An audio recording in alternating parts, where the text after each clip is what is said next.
Բարև ձեզ սիրելի ունկնդիրներ, ողջունում ենք ձեզ։ Ես դիմում եմ մեր One Talk YouTube-յան ալիքի այն հարգելի ունկնդիրներին, այն հարգելի հետևորդներին, որոնք դեռ չեն հասցրել բաժանորդագրվել մեր One Talk YouTube-յան ալիքին, ընդամենը սեղմել զանգակ կոճակը եւ բաժանորդագրվել մեր One Talk YouTube-յան ալիքին։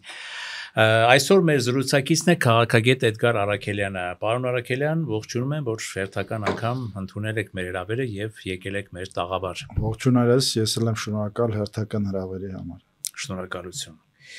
Պարոն Առաքելյան, ես ի՞նչ է կատարվում մեր հայաստանյան, մեր հարազատ քաղաքական դաշտում։ Ազգային ժողովը անընդհատ փոթորիկների մեջ է։ Կարծես թե մեր հայրենակիցներին, մեր հանրության ներկայացուցիչներին, մեր քաղաքական էլիտաների, թե չգիտեմ ինչերի ներկայացուցիչները այլ բան չունեն մատուցելու։ Կարծես թե հասարակ հայ մարդը այլ հոգս չունի բացի ազգային ժողովի այդ այսպես ասած կրկեսները տեսնելուց, որոնք շատ ինձ համար ողբերգական կրկեսներ են։ Ինչ է կարծում, ինչ ներքին ենթատեքստ կա այս ամեն ինչի մեջ, ներքին ենթատեքստը հետևյալն է, ըստ էության երևի ենթատեքստ էլ չի, շատ ակնհայտ է։ Մենք գնալով մտնում ենք նախընտրական այսպես ժամանակաշրջան ու բնականաբար բոլոր քաղաքական ուժերը, հատկապես նրանք, ովքեր ազգային ժողովում են ներկայացած, փորձում են այսպես իրենց դիրքորոշումներում ավելի ուրեմն ծայրահեղական լինել կամ ավելի այսպես սուր լինել եւ դա բերում է նաեւ ազգային ժողովում ու ընդհանրապես քաղաքական դաշտում նման բախումների միևնույն ժամանակ նաեւ վերջին այս հակակոռուպցիոն իրադարձությունները նաեւ մենք գիտենք որ արդեն ապօրինի գույքի բռնագանձման այդ օրենքի շրջանակներում շատ նախկին պաշտոնյաների հետ կապված արդեն բավականին լուրջ ուրեմն գույքի բռնագանձման հայցեր կան եւ ընթացքի մեջ են դրանք տասնյակ նույնիսկ հարյուրավոր միլիոն դոլարների մասին է խոսքը այս պահի դրությամբ միլիարդ 500 միլիոն դոլարի հայց արդեն կա եւ շարունակում է դա աճել եւ բնականաբար դա նաեւ բերում է այդ սրացումներին մարդիկ քաղաքականության մեջ փորձում են նաեւ ոչ թե փորձում են այլ իրական նպատակներից մեկը սեփական կարողությունը պաշտպանելն է որքան էլ այս արտահայտությունը միգուցե տրիվիալ հնչի կամ շատ հնչի բայց իրականության մեջ դա այդպես է եւ բնականաբար այն ինչ որ ասեցի որ մենք աստիճանաբար թևակողում ենք նախընտրական ժամանակահատված եւ բնականաբար գնալով նման տեսարանները շատ ավելի կլինեն իհարկե ցավալի է եւ դատապարտելի է ցանկացած ոչ կոռեկտ խոսքի հանրային խոսքի դրսեւորում հատկապես ազգային ժողովից բայց ունենք այն ինչ որ ունենք Հա իրականում ունենք այն ինչ որ ունենք բայց մի տեսակ ինձ շատ անիրական է թվում 8-րդ տարին է այսպես ասած իշխանափոխության արդեն 8-րդ տարին ենք թևակողել ոչ մի լուրջ բացահայտում այսօր մենք զրուցակից ունեցանք որը կատեգորիկ կերպով հերքեց որ որևէ ինչ որ բան բացահայտվել է որ որևէ բան ինչ որ վերադարձվել է որ որևէ ինչ որ տեղաշարժ տեղի ունեցել եւ ինչ է կարծում օրինակ պարադոքսալ հարց պարադոքս չի եթե այդ մարդիկ այդքան վախեցած են այսպես ասած նախկինները այդքան վախեցած են բացահայտումների սարսափած են այդպես բա ինչ իրենք ավելի զուսպ չէին պահելու կամ չէին գնալու իշխանությունների հետ ոչ իհարկե պիտի անպայման չգիտեմ ինչ որ կռիվ գալմաղալ հա կամ ինչ որ կամ պատասխանային իշխանության այդ ամեն ինչը տեսեք այդ թևը ունի նաև իշխանության գալու մեծ ցանկություններ եւ նկարտումներ եւ զուս պահելով իրանք հասկանում են որ իշխանության չեն կարագան կամ շանս չունեն միևնույն ժամանակ իրանք ուզում են մշտապես Հայաստանի քաղաքական դաշտում զբաղեցրած պահեն այդ ընդդիմադիր ուրեմն դաշտը եւ հետեւաբար նրանք գնում են դրա համար կոնկրետ գործողությունների եւ զսպվածությունը բնականաբար շատ ավելի կասկածներ կհարուցի հանրության մոտ, քան նման գործելավոճը իսկ ինչ վերաբերում է հետ բերելու ես գիտեմ որ կան որոշակի պաշտոնական տվյալներ հետ վերադարձածի հետ կապված բայց այստեղ ես ըստ էության իմ համար դա միգուցե ավելի երկրորդական է քան այն ինչ որ հիմա ես կասեմ իմ համար շատ կարևոր է որպեսզի տեսեք, կամ շատ անընդունելի է, երբ որ մեր իշխանությունները այդ թևին, հա, նախկին այդ նաև իշխանությունների բառապաշարով ասեմ թալանչիները այսօր զբաղեցրել են Հայաստանում ընդդիմադիր դաշտը եւ ցավալիորեն հեղափոխական իշխանությունը նրանց լեգիտիմացրեց ընդդիմադիր դաշտում։ Ես տարիներ առաջ, եթե չեմ սխալվում, 2019 թվականին իմ հոդվածներից մեկում նշել եմ, որ մեզ համար բավականին վտանգավոր է, եթե օրինակ այս նախկին իշխանությունները կամ նրանց սպասարկող շրջապատը ուժերը գան եւ վերցնեն ընդդիմադիր դաշտը, իսկ իշխանությունը լեգիտիմացնի նրանց, քանի որ եթե իսկապես իրենք լեգիտիմանում են որպես օպոզիցիա, ապա բնական է, որ ինչ որ մի պահի իրանք ձգտելու են իշխանության եւ պետքա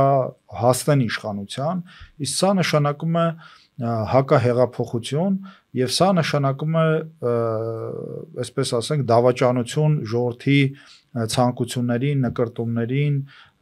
ուրեմն ազատ, անկախ, ինքնիշխան եւ ժողովրդավարական Հայաստանում ապրելու, քանի որ եթե անկեղծ լինենք, ապա ժողովուրդը ներկայիս իշխանությանը բերել է իշխանության ոչ թե Արցախի հարցը լուծելու համար, ժողովուրդը այս իշխանությանը բերել է իշխանության հեղափոխության ճանապարհով, որպեսզի Հայաստանում վերականգնվի արդարությունը, Հայաստանում վերականգնվի սոցիալական արդարությունը, Հայաստանում վերականգնվի քաղաքացիների իրավունքները, Հայաստանում վերջ դրվի կոռուպցիային եւ այո, նաեւ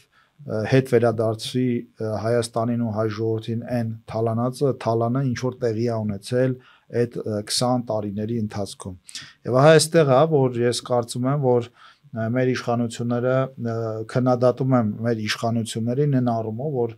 այս մարտիկ եւ իրենց հենարան հանդիսացող քաղաքական ուժերը հիմա չպետք է լինեին քաղաքական դաշտում, ավելին ասեմ, ես ուրեմն արմատական այսպես խոս չեմ ասի, երբ որ ասեմ, այո, այս ուժերը բավականին այսպես հիմքեր են տվել, որպեսզի նրանց գործունեությունը նույնիսկ Հայաստանի Հանրապետությունում քաղաքական դաշտում արգելվի։ Տեսեք, երբեմն կարող են մեզ մեղադրել, այ խոսում ենք ժողովրդավարության մասին, չէ, իմ ելույթներում խոսքում ես միշտ խոսում եմ ժողովրդավարության մասին, բայց միգուցե կգտնվեն մարդիկ, ովքեր քննադատեն ինձ այս խոսքի համար, որ հայտարարում են, որ այդ մարդկանց պետքա օրենքով արգելել նրանց մուտքը եւ ընդհանրապես գործունեությունը քաղաքական դաշտում, ու այստեղ հակաժողովրդավարական որևէ բան չկա, ու ես միշտ բերում եմ վերջին ամիսների իրադարձությունները կապված հենց արևմտյան եւ ընդհանրապես եվրոպական միության ուրեմն տարածքում մենք տեսել ենք Ռումինիայի օրինակը, թե ինչպես Ռումինիայում արգելեցին կոնկրետ անձի մասնակցությունը նախագահական ընտրություններին, հակաժողովրդավարական, պրոռուսական, հակահամակարգային լինելու համար, մենք տեսանք ուրեմն Ֆրանսիայում Մարին Լը Պենի հետ կապված ինչպիսի գործընթացներ տեղի ունեցան, մենք տեսանք վերջերս Գերմանիայում այլընտրանք հանուն Գերմանիայի կուսակցության հետ կապված ինչպիսի գործընթացներ տեղի ունեցան եւ սրանք եվրոպական միության անդամ երկրներ են եւ փաստացի օրենքով արգելեցին այդ մարդկանց մասնակցությունը ընտրություններին եւ մեծ առումով քաղաքական գործընթացներին եւ այստեղ որևէ հակաժողովրդավարական բան չկա, ընդհակառակը ես ուրեմն սիրում եմ կրկնել, որ երբեմն ժողովրդավարությունը պետքա պաշտպանենք նաեւ ժողովրդավարությունից այն համատեքստում, որ եթե ուսումնասիրենք գրեթե ուսումնասիրենք ավտորիտար եւ տոտալիտար երկրների փորձը, ապա երևի 80-90%-ի դեպքերում կտեսնենք, որ այդ ավտորիտար առաջնորդները իշխանության են եկել ժողովրդավարական ընթացակարգերով եւ գործիքներով, օգտագործելով այդ ժողովրդավարական գործիքները, իրենք այդ երկրներում վերջ են տվել ժողովրդավարություններին։ Եվ մեր մոտ էլ ցավոք սրտի այդ սպառնալիքը կա, երբ որ այսօր մենք խոսում ենք Հայաստանում ժողովրդավարության մասին, ցավոք սրտի այսօր մենք դեռևս չունենք ինստիտուցիոնալ ժողովրդավարություն, մեզ մոտ իրավիճակային ժողովրդավարություն է կամ սիտուատիվ, հա, ժողովրդավարություն է, երբ կա մեկ անձ, որը այո ցանկանում է եւ ջանքեր է գործադրում, որպեսզի Հայաստանը լինի ժողովրդավարական պետություն, բայց այդ անձի բացակայության պարագայում Հայաստանը միանգամից էլի հետ կգլորվի առնվազն ավտորիտար կառավարման այդ համակարգ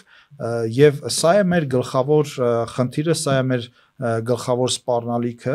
եւ այո, այդ քաղաքական անձինք, այդ քաղաքական ուժերը եւ իրանց պարագլուխները պետքա դուրս դրվեն Հայաստանի քաղաքական դաշտից, քանի որ նրանք սպառնալիք են Հայաստանի ժողովրդավարությանը, Հայաստանի ինքնիշխանությանը եւ Հայաստանի անկախությանը ու այդ մարդիկ իրանց քաղաքական ուժերը բազմիցս դրա մասին տարբեր ուրեմն այսպես ձևակերպումով ասենք ներկայացրել են նույն հայտնի Քոչարյանի հայտարարությունները, որ Հայաստանը օրինակ պետքա հասկանանք ինքը կարա անկախ պետություն լինի, թե չէ, այսինքն էքսպերտներ պետքա հավաքվեն երևի, հա, այսպես ասում էր Ռուսաստան Բելարուս կամ Ռուսաստան Բելարուս միանալու հետ կապված կամ նույն դաշնակցության ներքին շրջանառության այդ փաստաթուղթը, որտեղ ասվում է, որ Հայաստանի անկախությունը անհրաժեշտության պարագայում պետքա մակարդակը իջացվի եւ այսպես շարունակ, այսինքն այս մարդիկ էլ ինչ պետքա անեն կամ նույն Գյումրիում տեղի ունեցածը սրա վառ արտահայտությունն է, այսինքն տեխնացուն, որը կոմունիստական կուսակցությամբ առաջադրվել է ու ունի հստակ նաև արտաքին քաղաքական դիրքորոշումներ կապված ռուս-բելարուսական միութենական պետության եւ այլ հարցերի հետ, որի այսպես ինոգուրացիայի ժամանակ հայ առաքելական եկեղեցու Բարսաշճան հոգեվորականը Շիրակի թեմի առաջնորդը մի հատ էլ արդարացրեց ստալինիզմը եւ Ստալինի այդ ուրեմն ճնշումների, հա, բռնաճնշումների այդ գործիքակազմը եւ դրան պաշտպանեցին այն քաղաքական ուժերը, որոնք տեսնում ենք եւ որոնք շարքում են նաեւ օրինակ այդ որոնք ըստ էության հիմնականում այն քաղաքական ուժերն են։ Չեմ բանալել, այդ ինչ է ասել, ես մի տեսակ լսել էի, բայց չէի բանալել։ Կանադառնան կարծում եմ դրան։ Ու մենք տեսնում ենք, թե այդ մարդիկ ինչ քաղաքական արտաքին քաղաքական հերանեկարներ ունեն ու այդ հերանեկարները Հայաստանի համար նշանակում է իրենց պատկերացրած հերանեկարները Հայաստանի համար նշանակում է ինքնիշխանության կորուստ հերթական ուրեմն լուծը հայ ժողովրդի վզին ու դա այն պարագայում, երբ որ վերջին 1000 տարում հայ ժողովուրդը պայքարել է անկախության, ինքնիշխանության ու ազատության համար ու ինչ որ մարդիկ, հա, չգիտես որտեղից հայտնվել են, ու այսօր ասում են, դե գիտեք, այդ անկախությունը անհրաժեշտության դեպքում դրա մակարդակը պետք է նվազեցնենք։ Այսօր 30-40 միլիոնանոց քրդական ազգը ուզում է ունենա այդ անկախությունը, հա, այդ փաստաթուղթը, որ միջազգային հանրությունը իրան ճանաչի որպես անկախ պետություն, անկախ սուվերեն պետություն ունեցող ազգ չեն կարողանում։ Բայց հայ ժողովուրդը այսօր ունի դա, ու ինչ որ մարդիկ, հա, փորձում են դա իրենց նեղ անձնական շահերի համար օգտագործել եւ նսեմացնել անկախության գաղափարը։ Սա է մեր խնդիրը այսօր, եւ մեծ առումով ես այսօր կարծում եմ եւ համոզված եմ, որ Հայաստանին այլևս Հայաստանի համար ներքին սպառնալիքները շատ ավելի վտանգավոր են այսօր, քան արտաքին սպառնալիքները։ Կրկնեմ, Հայաստանի համար այլևս այսօր ներքին սպառնալիքները շատ ավելի ուրեմն վտանգավոր են, քան արտաքին սպառնալիքները։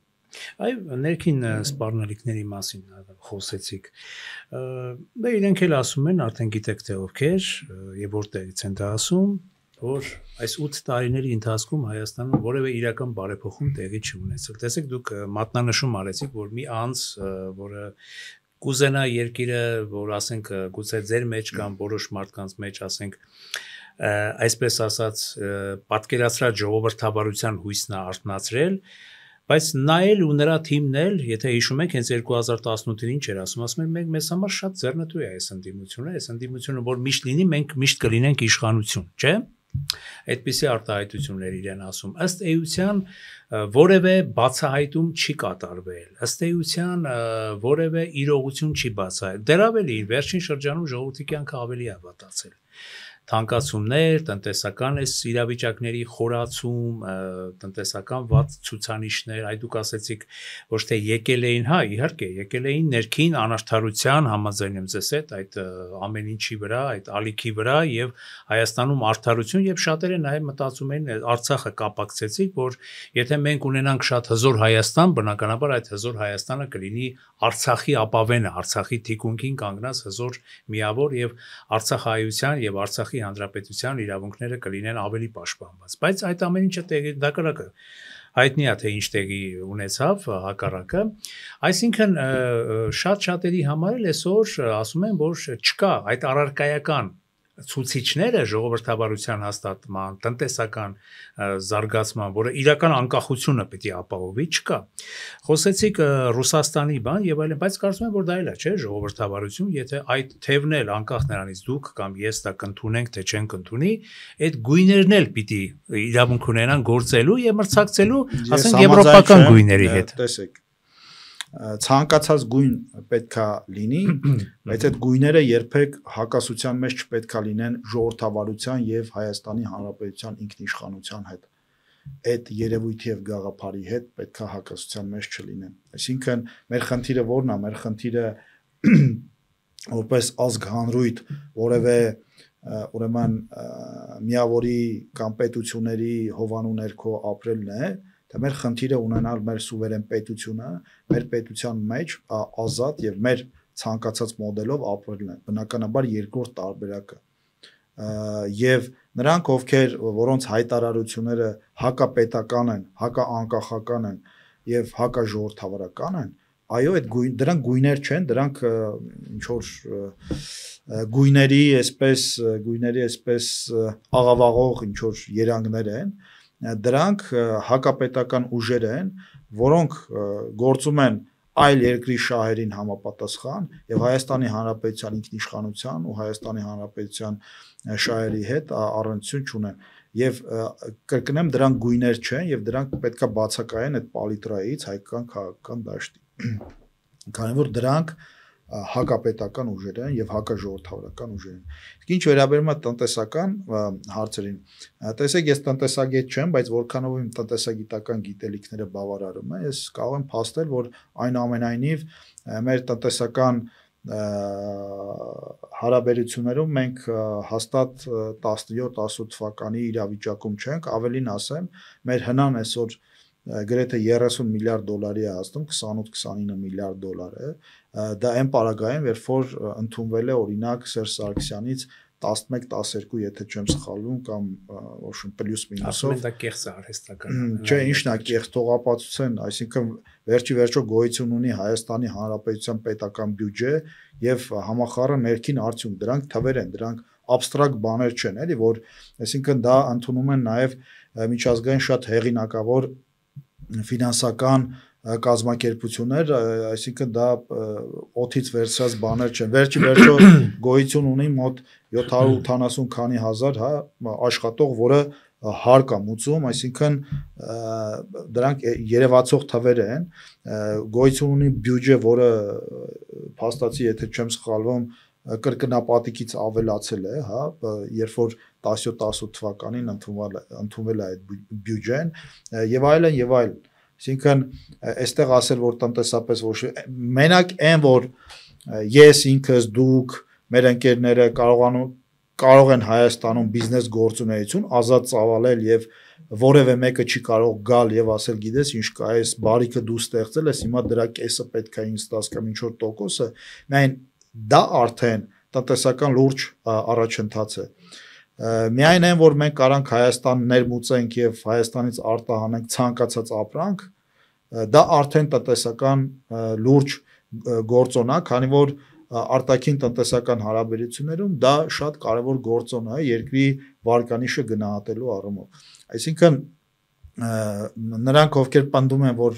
ոչ մի բան չի փոխվել, դա այդքան էլ այդպեսին չէ։ Այսինքն մենք գործ ունենք ծայրահեղ մոտեցումների հետ, բայց ճշմարտությունը ոչ էս բևեռում է, ոչ այն բևեռում է, կա մի հատ միջանկյալ բան, որտեղ գտնվում է այդ ճշմարտությունը։ Այդ ճշմարտությունը նրանում է, որ ամեն ինչ չէ վատ եւ ամեն ինչ չէ լավ։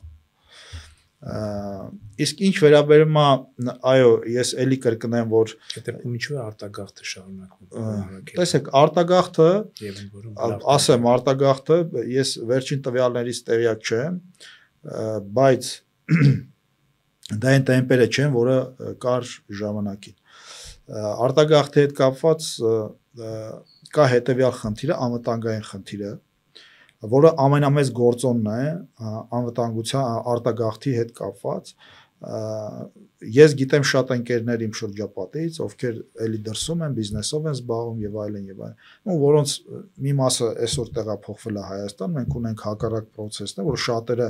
եկել են իրանց բիզնես հնարավորություններով դրսից եւ Հայաստանում բիզնես են ծավալում եւ բավականին հաջող բիզնես են ծավալում եւ բնականաբար կան մարդիկ, ովքեր ելնելով այս անվտանգային իրավիճակից արտագաղթում են եւ այստեղ այո մեր հիմնական խնդիրը պետք է այդ անվտանգային հարցերը լուծենք եւ որքան շուտ լուծենք, այդքան այդ մարդիկ ոչ միայն չեն գնա, այլ ներգաղթը համոզված եմ Հայաստանի Հանրապետությունում կլինի մասշտաբային ու ես դա ոչ թե օթից վերցրած բաներ եմ ասում, ես դա ասում եմ իմ ընկերների, հարազատների, ծանոթների հետ շփումներում եւ հազարավոր տասնյակ հազարավոր մարդիկ համոզված եմ հետ կվերադառնան Հայաստան, եթե լուծվեն Հայաստանի անվտանգային խնդիրները։ Իսկ ինչ վերաբերում է համատության առումով, այդ որ ասում եմ վատա հիմա արտագաղթը շատ ավելի մեծ է, դա նույնպես абսուրդի ժանրից է։ Տեսեք, Սերժ Սարգսյանի եւ Ռոբերտ Քոչարյանի ժամանակ Հայաստանից արտագաղթել է կես միլիոնից ավել մարդ։ Տեսեք, այս քաղաքական ուժերը շատ են, չէ՞, խոսում ցեղասպանությունից եւ այլն եւ այլն։ Ուրեմն ցեղասպանության արդյունքում Արևմտյան Հայաստանի հայ տարածքը հայաթափվել է եւ սպանվել է 1.5 միլիոն հայ, մի մասն էլ այսպես բռնի արտագաղթել է, տեղահանվել է։ Հիմա այդ կես միլիոնից ավել հայը Հայաստանից հեռացել է էլի բռնի ճանապարհով։ Այսինքն, եթե փորձենք նույնիսկ Շահ Աբբասը այս Հայաստանի տարածքից բռնի Իրանի տարածքը տեղափոխել 300,000 հայ։ Այսինքն, եթե պատմականորեն դիտարկում ենք, ուրեմն երի թուրքերից հետո Հայաստանից բռնի արտագաղթել են, ուրեմն Ռոբերտ Քոչարյանի եւ Սերժ Սարգսյանի ժամանակ կես միլիոնից ավել հայ, ովքեր ոչ թե իրենց կամքով են գնացել, այլ գնացել են անելանելիությունից դրդված, թողել են իրանց հայրենիքը եւ հեռացել են։ Մի բերեք այս թվերը համեմատենք, էլի, այսքան որ հայրենասիրական ճառեր են շատերը ասում, ինչու են այդ կես միլիոն մարդկանց ստիպել հեռանալ, լքել իրենց հայրենիք։ Կրկնեմ, երի թուրքերի կազմակերպած ցեղասպանությունից հետո սա հայերի ուրեմն ամենախոշոր ուրեմն տեղահանումներ, այսպես ձևակերպենք, իրենց պատմական բուն հայրենիքից։ Ամեն դեպքում կարող ենք այս մասին էլի խոսել փաստարկ հակափաստարկ այսպես հետաքրքիր բանով, բայց ուղղակի երևի անցնենք հաջորդ ավելի միջազգային հարցի արծարծմանը, որովհետև այստեղ այս հարցում իրոք է շատ խոսելիքներ կան, շատ թեմաներ կան, թեմաներից ծնվող թեմաներ։ Ռուս-ուկրաինական այս կարգավորումը, որը նույնպես կարևոր է մեր տարածաշրջանի համար, մեր տարածաշրջանային զարգացման համար, ինչու՞ չէ հենց ուղղակիորեն Հայաստանի համար։ Ինչ կարծիքի եք Թրամփյան վարչակարգի օրոք Թրամփ-Պուտին այս համագործակցության արդյունքում վերջի վերջո կհասնի իր կարգավորման բուն ելքին, թե վերջակետին, թե ավարտակետին, թե ոչ։ Մենք ձեր տաղավարում ժամանակին միջև Թրամփի ընտրվել եւ դրանից անմիջապես հետո հարցազրույց ունեցել ենք եւ ես նշել եմ, որ ուրեմն Ուկրաինա-Ռուսաստան այդ պատերազմը այդքան էլ հեշտ չի հնարավոր չի կանգնեցնել, ինչպես որ Թրամփը հայտարարում էր 24 ժամում պատերազմը կանգնեցնել։ Թրամփի շատ հեշտ էր թվում։ Այո, եւ այսօր մենք այդ իրականությանն ենք հանդիպում։ Ես կարծում եմ, որ այնուամենայնիվ Ռուսաստանում կան դեռ հուսով եմ մտածող մարդիկ եւ այս շանսը հնարավորությունը բաց չեն թողնի եւ առաջիկայում հույս ունեմ եւ Թրամփը ինքը այսօր երեք հայտարարել է, որ առաջիկայում կսպասվեն նման դրական իրադարձություններ եւ առնվազն կհաստատվի այդ հրադադարը եւ կողմերը որոշակի պայմանավորվածության կգան։ Իհարկե Ռուսաստանի ցանկությունները մաքսիմալիստական են, այն ինչ որ Ռուսաստանը ուզում է դա Ուկրաինայի կապիտուլյացիա է ըստ էության։ Եվ կարծում եմ հենց Թրամփի ադմինիստրացիայի ճնշման ներքո հույս ունեմ, որ այո, առաջիկա ժամանակահատվածում մենք գոնե կտեսնենք ուկրաինական հակամարտության գոնե սառեցում այս պահին, հետո արդեն բանակցությունների արդյունքում ուրեմն որևէ համաձայնության, չգիտեմ, հաստատում, կնքում եւ այլն եւ այլն։ Տեսեք Ռուսաստանը, եթե այն սանկցիաները, որոնց մասին խոսում է Եվրոմիությունը եւ որոնց մասին խոսում է նաեւ Միացյալ Նահանգները, եթե սանկցիաները դրվում են Ռուսաստանի վրա, ապա Ռուսաստանի տնտեսությունը այլևս կոլապսի է ենթարկվում, քանի որ դրանք են երկրորդական սանկցիաներն են, որոնք այլևս դրվում են նաեւ այն պետությունների վրա, ովքեր կփորձեն ուրեմն Ռուսաստանից նավթ եւ գազ գնեն, իսկ այսօր Ռուսաստանի ուրեմն վալյուտայի միակ աղբյուրը ըստ էության մնացել է նավթ ու գազը եւ ոսկին։ Հետևաբար կարծում եմ Ռուսաստանում սա լավ հաշվարկում են նաեւ Դոնալդ Թրամփի տված իրենց հնարավորությունները, քանի որ Բայդենի ադմինիստրացիայի ժամանակ հաստատ այդ հնարավորությունը իրենք չէին ունենալու եւ եթե Բայդենը կմնար կամ Հարիսը կգար, այսօր Ռուսաստանի վիճակը շատ ավելի վատ էր լինելու եւ հետեւաբար ես հույս ունեմ, որ դերևս այդ առողջ բանականության այդ նշույլը մնացել է ռուսական քաղաքական էլիտայում եւ այնտեղ որոշում կայացնող անձին կհամոզեն կամ կստիպեն կամ ես չեմ բացառում նաեւ ստիպումը, քանի որ ես համոզմունք ունեմ, որ ռուսական հատկապես բիզնես էլիտան ցանկություն չունի այդ պատերազմը շարունակելու, քանի որ իրենք կորցնում են գրեթե ամեն ինչ, եթե այդ սանկցիաները կրկին ուրեմն դրվեն Ռուսաստանի վրա եւ տեսնենք այսօր այդ բանակցությունների ավարտին նախնական կարծեք թե ինչ որ տեխնիկական թիմերի մակարդակով է ավելի շատ կամ տեխնիկական թիմը Ռուսաստանը ձևավորել եւ ուղարկել Թուրքիա կհասկանանք Ռուսաստանի տրամադրությունները գոնե այսօրվա եւ առաջիկա զարգացումների առումով, քանի որ Ուկրաինայի նախագահը հայտարարել է, որ ինքը գնում է Ուկրաինա իր պատվիրակությունը Ուկրաինայի մեկնում զուտ այդ 30-օրյա հրադադարը հաստատելու միայն այդ թեմայի շուրջ բանակցելու համար եւ կտեսնենք այդ 30-օրյա հրադադարը կլինի թե չէ, իսկ եթե չեղավ, ես գոնե համոզմունք ունեմ, որ այդ սանկցիաները կգիրառվեն, սանկցիաները կարող են ազդել նաեւ Հայաստանի վրա շատ ուղիղ, բայց այնուամենայնիվ այն կոնֆլիկտն պատերազմը ինչ որ սկսել է Ռուսաստանը ըստ էության Եվրոպայի դեմ, այդ կոնֆլիկտը ինչ որ մի պահի պետք է հանգուցալուծում ստանա եւ եթե վերջնականորեն նույն Թրամփը հասկանա, որ Պուտինը ժամանակ է ձգում եւ փորձում է ժամանակի վրա խաղալ նոր հարձակումներ նախաձեռնելու համար, ես համոզմունք ունեմ, որ այնուամենայնիվ Թրամփը նույնպես կգնա այդ սանկցիաների կիրառմանը, որը կրկնեմ Ռուսաստանի համար խիստ անցանկալի է։ Այսօր բայց Եվրոպան նույնիսկ իդեմս Մակրոնի ես հետևում եմ, ասում որ մենք այլևս չենք կարող ավելացնել Ուկրաինային տրվող օգնությունը, ռազմական օգնությունը չեն կարող, որովհետև նախ վստահություն էլ չկա, որ Ուկրաինան այդ օգնությունից օգտվելով կհասնի հաջողությունների, դատելով վերջին շրջանի ռուսական կողմի, չէ՞, անառարկելի հաջողությունները ռազմաճակատում։ Տեսեք, ուրեմն վերջերս կարդացի մի վերլուծություն ամերիկյան թե եվրոպական, որտեղ հաշվարկել էին, որ եթե օրինակ Ռուսաստանը այս տեմպերով առաջ գնա, ամբողջ Ուկրաինան գրավելու համար իրենից կպահանջվի 150 տարի կամ 200 տարի։ Իսկ երբ որ ասում ենք այդ ակնհայտ բաներ, հա, հաջողություններ, այդ ակնհայտ հաջողությունները ինչ որ շատ փոքր քառակուսի կիլոմետր տարածքներ վերցնելու ինչ որ բան է, գործողություններ են։ Այստեղ ես կարծում եմ, որ նաև Ուկրաինան ունի որոշակի տակտիկական ուրեմն առաջադրանքներ, որոնք կատարում են Ռուսաստանի ստիպելով շատ մեծ չափազանց մեծ կորուստների գնով վերցնել չափազանց ուրեմն խիստ փոքր տարածքներ, այդպես պատճառելով Ռուսաստանին շատ ավելի մեծ կորուստներ եւ զոհեր եւ նաեւ նյութատեխնիկական առումով։ Այսինքն այստեղ այդ ռուսական հաջողությունները այսպես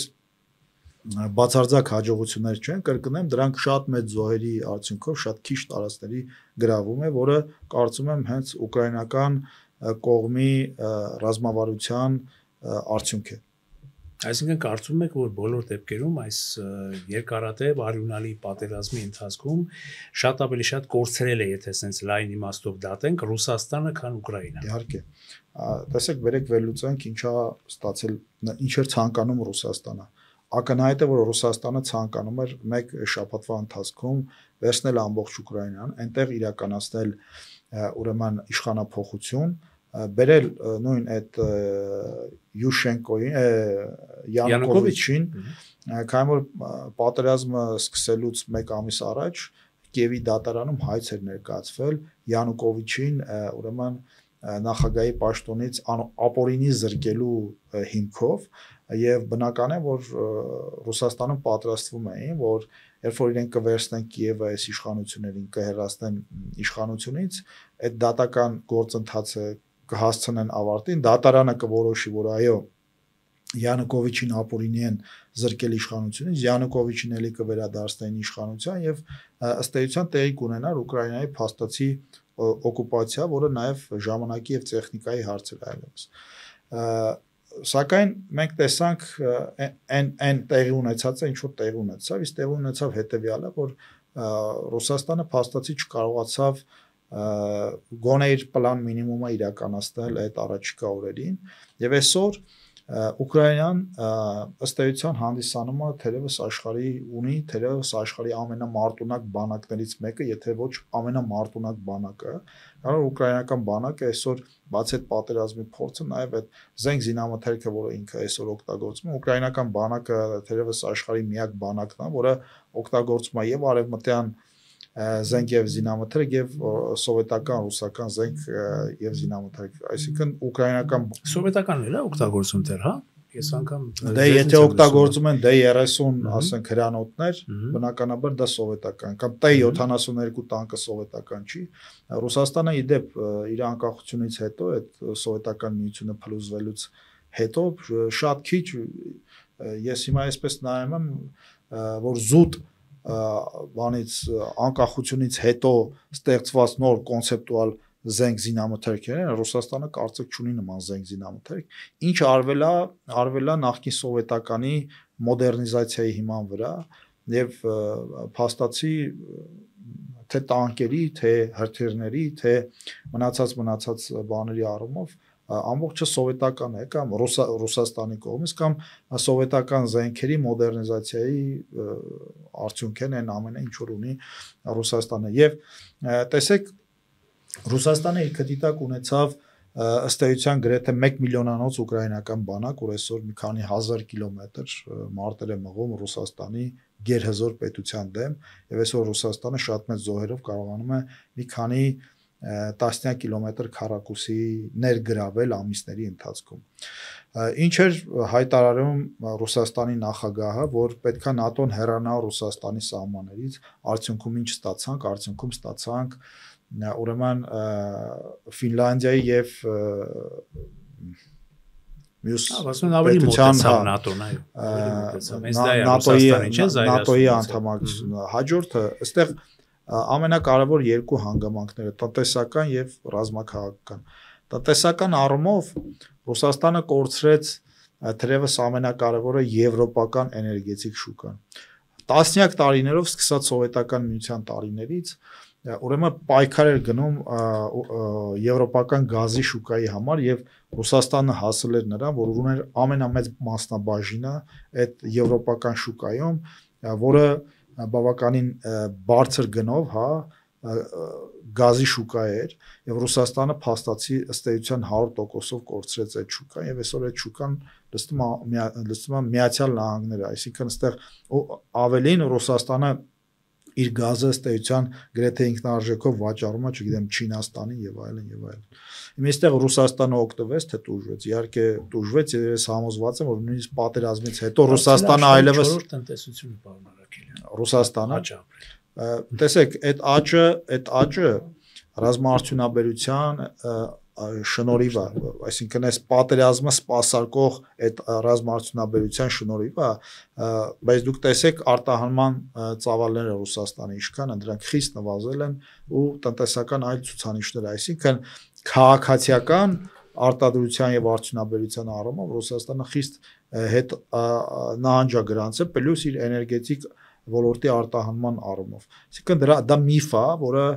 այո բացարձակ թվերով է ձևա, բայց բուն տնտեսության կառուցվածքը այսօր Ռուսաստանի կատաստրոֆիկ վատ է եւ կատաստրոֆիկ ուրեմն խոցելի է, եթե պատերազմը դադարեցվի։ Պատերազմը դադարելու պարագայում Ռուսաստանը էլի շատ լուրջ խնդիրներ է ունենալու, քանի որ այդ ռազմաարդյունաբերությունը դադարելու է, այդ սպասարկումը պատերազմի սպասարկող ռազմաարդյունաբերությունը դադարելու է գոյություն ունենալուց եւ Ռուսաստանը էլի կոլապսի առաջ է կանգնելու։ Հաջորդը, որը թերևս իր պոտենցիալով ամենավտանգավորն է Ռուսաստանի համար, Ռուսաստանի նախագահը կարողացավ կոնսոլիդացնել ամբողջ Եվրոպային, ավելին, եթե առաջ մենք ունեինք Եվրոպական միություն որպես քաղաքական եւ տնտեսական կառույց, այսօր մենք ունենալու ենք Եվրոպական միություն որպես նաեւ պաշտպանական կառույց եւ այդ մասին այլևս հայտարարված է։ Եվրոպական միությունը հայտարարել է, որ ինքը դառնալու է նաեւ պաշտպանական անվտանգային կառույց եւ իր սեփական պոտենցիալն է զարգացնելու իր անվտանգությունը պաշտպանելու համար, որպեսզի լինի նաեւ ավելի անկախ ուրեմն Միացյալ Նահանգներից եւ վերջին Եվրոմիության բանով ուրեմն շուրջ 800 միլիարդ եվրոից ավել նախատեսվում է ուրեմն այդ պաշտպանական ծախսերի ավելացումը, դա եւ ռազմաարդյունաբերության ավելացումն է եւ մնացած ենթակառուցվածքների ընդլայնումն է։ Այո, երբ որ դուք ասում եք Ֆրանսիայի նախագահը ասում է մենք այս պահին էլ բան չունենք, հնարավորություն չունենք։ Այո, Եվրոպան չէր նախատեսել, որ ինքը պետք է երբևէ այլևս մտնի նման գլոբալ կոնֆլիկտի մեջ եւ իր ռազմաարդյունաբերության առնականվել էլի չէ։ Իր ռազմաարդյունաբերական համալիրը ինքը կառուցել էր այդ սկզբունքի հիման վրա, բայց Ռուսաստանը ստիպեց Եվրոպային նորից հետ գալ այդ միլիտարիստական սկզբունքների եւ այսօր Ռուսաստանը Եվրոպային վերադարձնում է այդ միլիտարիստական էրային, երբ որ Եվրոպան սկսում է զինվել առանց Ամերիկայի Եվրոպան, այո իհարկե, իսկ ինչ նախանգարելու, որ եթե գումար նոր ինչ-որ մի բան են սկսում, նոր ինչ-որ մի բան, երրյակ տեսեք այդ Եվրամիությունը անվտանգային առումով հենվելու է մի քանի հիմնական պետությունների վրա, դա Ֆրանսիան է, դա Գերմանիան է, դա Եվրամիության մեջ չի, Մեծ Բրիտանիան է, դա Իտալիան է, դա Նորվեգիան է, այսպես հյուսիսային Եվրոպայի երկրներից եւ այս կորիզը հիմքը բավական է, որպեսզի այդ ռազմականացման գործընթացը Եվրոպայում սկսի այսպես մեծ ծավալների հասնել։ Մենք գիտենք Գերմանիայի նորընտիր վարչապետի կանցլերի հայտարարության մասին մերձի ընդամենը այսօր թե 3 հայտարարեց, որ ինքը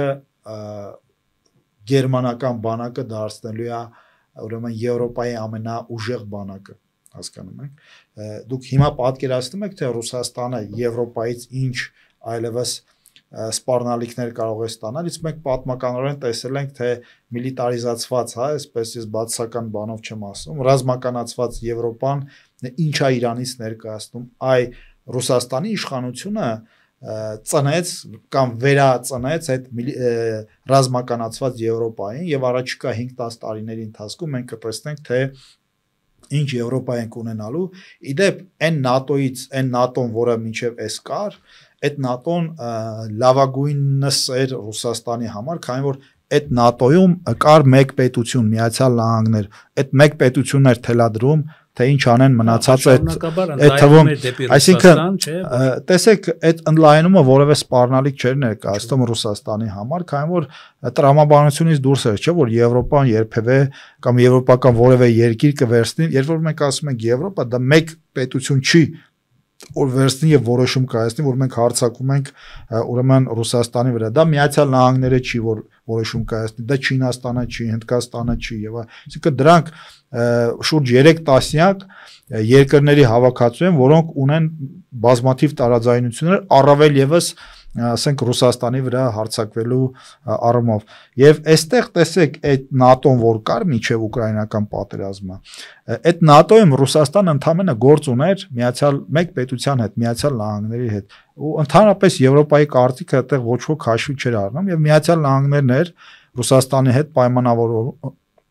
հատկապես նաև անվտանգային հարցերով։ Իսկ հիմա Եվրոպան դառնում է անվտանգային հարցերով ավելի սուվերեն, ընդ որում դա նաև Եվրոպային դրդում է հենց Թրամփը, ասել է, որ գիտեք ինչ կա, եթե դուք ուզում եք անվտանգություն, պետքա վճարեք, դուք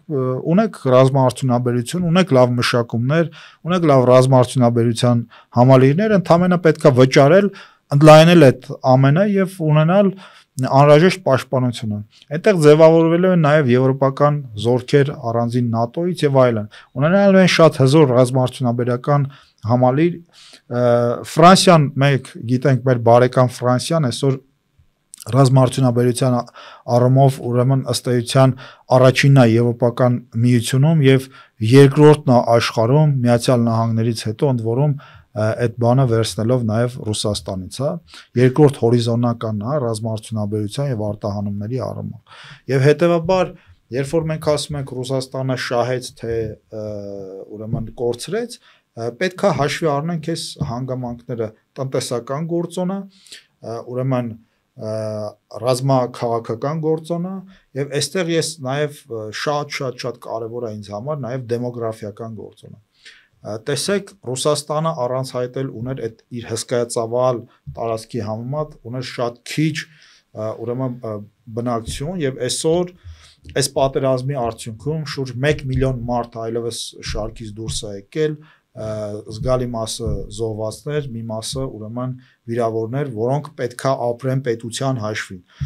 100,000-ավոր, եթե ոչ միլիոնավոր մարդիկ, ովքեր ուրեմն այսպես ինտելեկտուալներ էին իրենց ոլորտներում Ռուսաստանից արտագաղթել են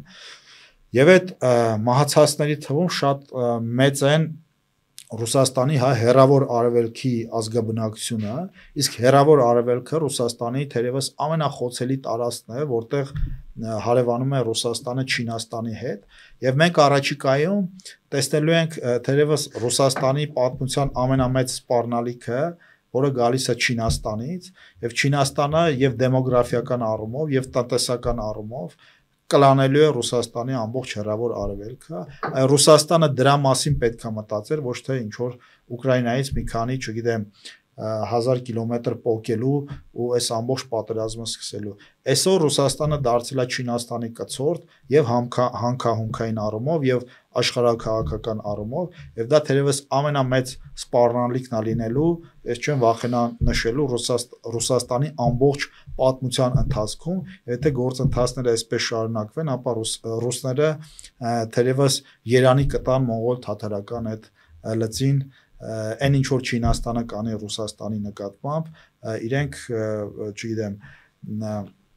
դա անհամեմատելի կլինի ըստ էության մոնղոլ թաթարական այդ հայտարարում է որ շատ լավ հարաբերություններ դե գիտեք ինչ կա ինչ պետք է ասեն այսօր Չինաստանը կոպեկներով առնում է ռուսական գազը այսօր Չինաստանը կոպեկներով առնում է ռուսական նավթը այսօր Չինաստանը հեռավոր արևելքը այսպես վերցնելով ռուսական հեռավոր արևելքը վերցնելով գալիս է այսօր Չինաստանի դպրոցներում պատմության դասագրքերում անցնում են պատմություն որտեղ գրված է որ այդ տարածքները դրանք պատմական են որ Պուտինը ասում էր դա պատմական ռուսական տարածք է այդ նույն ձևով իրանք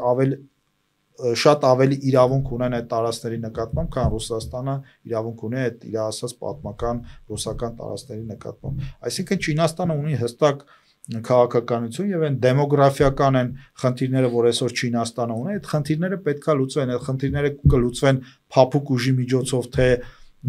չգիտեմ, կոշտ ուժի միջոցով, դա այդքան էական չի։ Եթե կարելի է ազգաբնակչությանը տեղափոխել Ռուսաստան, ապրել այնտեղ, հետագայում դա էքսպանսիայի ենթարկել, ինչու այդպես չանել եւ ինչու գնալ օրինակ պատերազմի միջոցով, ինչը որ արեց Ռուսաստանը եւ ստացավ այն ինչ որ ունի։ Պարոն Արաքելյան,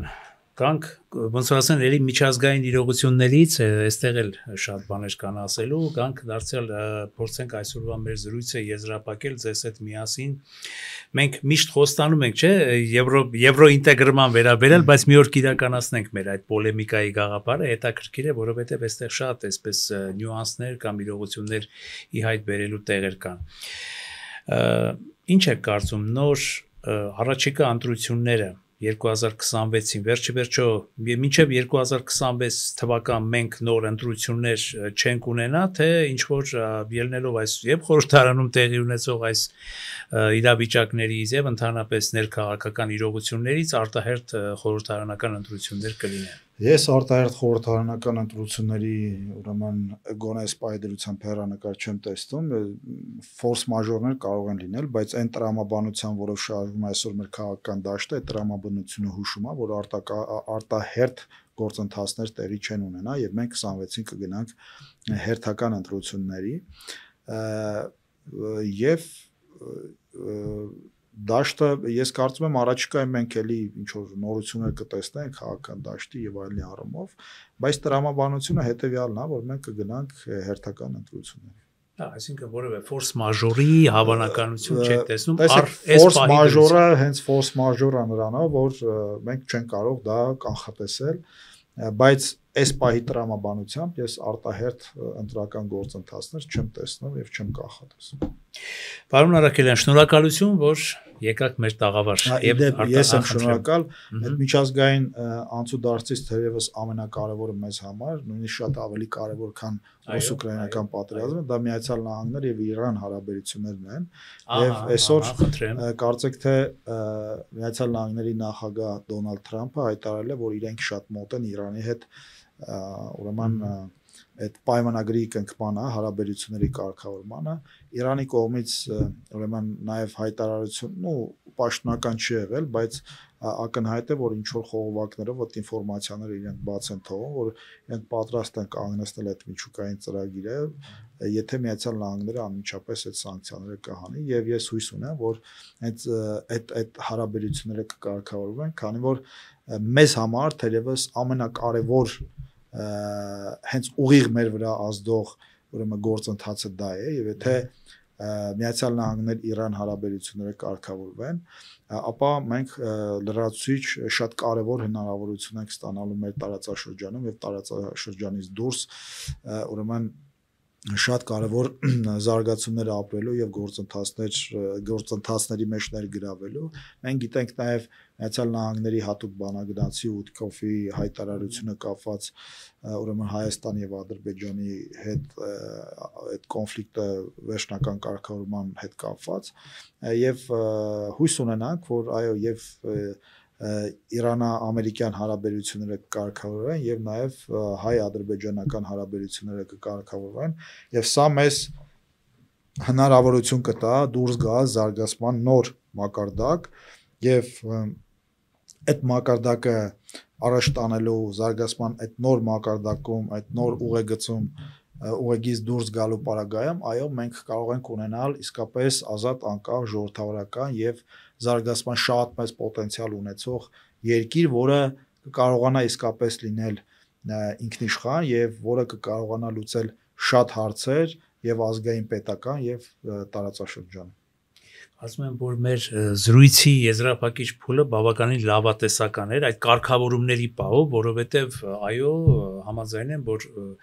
Ամերիկա-Իրանյան կարգավորումը շատ կարևոր կլինի մեր տարածաշրջանի համար, Հայաստանի համար, ռուս-ուկրաինական, կարծես թե կարգավորումների ինչ որ մի փուլ ենք մտել, միջազգային փուլ ենք մտել եւ Աստված դա այդ կարգավորումների Հուսանք պարոն Տրամփը այն ինչ որ հայտարարել է, իսկապես միջև վերջ կտանի եւ այս կոնֆլիկտները եւ մեր ու Ադրբեջանի եւ ընդհանրապես գլոբալ կոնֆլիկտները կարգավորվեն։ Այո, հուսանք, շնորհակալություն, որ եկաք մեր տաղավար եւ արտահայտեցիք ձեր տեսակետները ներքաղաքական եւ միջազգային իրողությունների վերաբերյալ։ Շնորհակալություն։ Եթերում անկաշկան զրույց հեղինակային հաղորդաշարի հերթական թողարկումներ եւ մեր հյուրներ քաղաքագետ Էդգար Առաքելյանը։